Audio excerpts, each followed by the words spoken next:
Salut à tous, bienvenue sur la chaîne. Aujourd'hui, on va parler d'une histoire choquante qui a secoué la France, l'agression sauvage subie par l'influenceuse Soraya Rifi, un fait divers qui n'est pas qu'un simple fait divers. Il révèle la fragilité de la vie publique, les dangers de l'exposition en ligne et la question brûlante de la sécurité des femmes.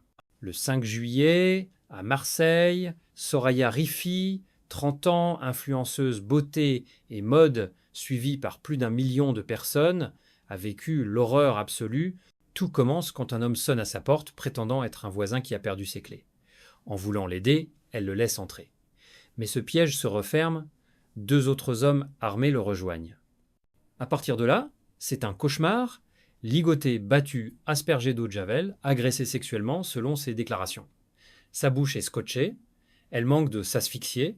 Résultat, nez cassé, multiples fractures au visage, commotion cérébrale, plaies et bleus sur tout le corps.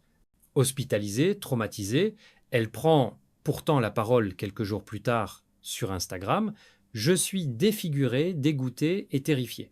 Trop d'exposition médiatique conduit au danger, un cri de détresse, mais aussi un aveu brutal sur le revers de la célébrité en ligne. » Son avocat révèle qu'elle avait reçu des menaces 2 semaines avant et avait signalé ces menaces à la police. Malgré cet avertissement, aucune protection. Aujourd'hui, une enquête est ouverte pour violences aggravées, vol à main armée, séquestration, agression sexuelle en réunion. L'affaire a rapidement enflammé les réseaux sociaux. D'un côté, une vague immense de soutien, des milliers de messages de compassion, d'encouragement, d'indignation. Mais aussi des débats houleux sur la sécurité en France. Certains dénoncent la montée de l'insécurité, le sentiment d'abandon dans certaines villes, l'Europe devient le tiers-monde, les autorités devraient avoir honte de ne pas protéger les femmes. Au-delà de la violence extrême de cette attaque, c'est un vrai miroir tendu à notre société. Les influenceurs partagent tout. Leur maison, leurs habitudes, leur localisation. C'est ce qui les rend proches de leur public. Mais c'est aussi ce qui peut les mettre en danger. Soraya Rifi elle-même le dit, trop d'exposition, c'est dangereux. Et ça pose la question, jusqu'où doit-on partager ? Les réseaux sociaux récompensent la transparence totale, plus on montre, plus on attire de vues. Mais cette transparence est une arme à double tranchant. Elle nourrit la proximité, mais elle supprime la frontière entre vie publique et privée, exposant parfois les créateurs à des menaces bien réelles. L'affaire Soraya Rifi met également en lumière la question de la sécurité des femmes en général, car ce crime n'est pas une histoire isolée. C'est l'exemple brutal d'une violence sexiste encore trop banale.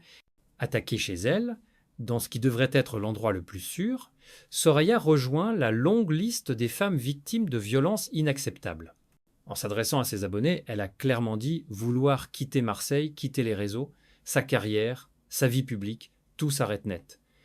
Son histoire est un avertissement, mais c'est aussi un appel pour plus de vigilance, plus de protection, plus de conscience des risques. En France, cette affaire doit interpeller les autorités. Comment mieux protéger celles et ceux qui sont menacés? Que faire quand des alertes ont été données? Et plus largement, comment garantir la sécurité des femmes? Et pour nous tous, internautes, abonnés, créateurs, c'est l'occasion de réfléchir à notre rapport au réseau. Pourquoi demande-t-on toujours plus d'intimité? Pourquoi sommes-nous fascinés par les moindres détails de la vie des autres? Et surtout, sommes-nous prêts à accepter que cette curiosité peut parfois mettre des vies en danger? Si cette histoire vous a choqué ou ému, je vous invite à en parler, à partager, à réfléchir. Soutenons les victimes, réclamons des actions concrètes et surtout, protégeons notre vie privée et celle des autres. Merci d'avoir regardé. Si vous aimez ce type d'analyse et que vous souhaitez comprendre l'actualité mondiale et ses enjeux de façon claire et humaine, abonnez-vous à la chaîne. On se retrouve très vite pour une nouvelle vidéo.